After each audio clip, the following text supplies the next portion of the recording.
From The Life You Imagine by Derek Jeter with Jack Curry. My dream may not coincide with your dreams. You may dream about being a detective, a teacher, or the President of the United States. But I think what I've learned along the way to becoming shortstop for the Yankees can be applied to achieving any goal.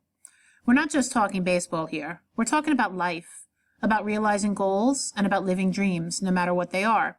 We all have to start somewhere. Think about it. What would you love to do? What are you good at? What would you like to do for the rest of your life?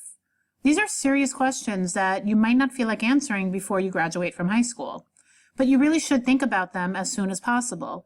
Because when you find that goal that excites you like nothing else, you'll want to open your bedroom window and yell it to anyone with ears.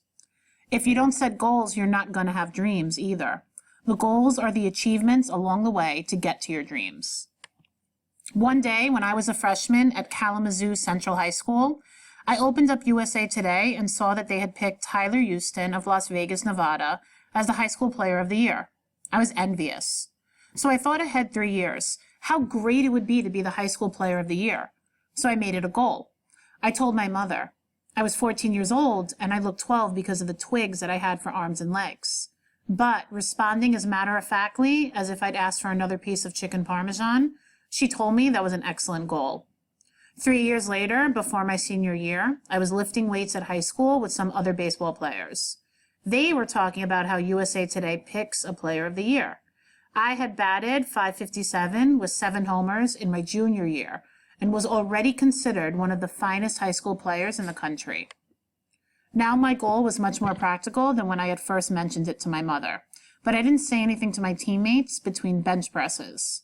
I didn't want them to think I was consumed with myself or that I was being egotistical. But I wound up winning it. I still have my photograph of that day. When you set a grand goal like that and you accomplish it, you become a stronger, more confident person. And it fortifies how smart you were to establish that goal. Don't risk missing a goal because you never thought you could achieve it. Derek Jeter is considered a central figure of the New York Yankees. He debuted in the major leagues in 1985, won the Rookie of the Year award, and since then has left his mark on baseball. He was chosen as the 11th captain in the history of the Yankees and has more hits and stolen bases than any Yankee ever. Jeter's teammates and opponents alike recognize him as a highly skilled professional and one of the best baseball players of his generation.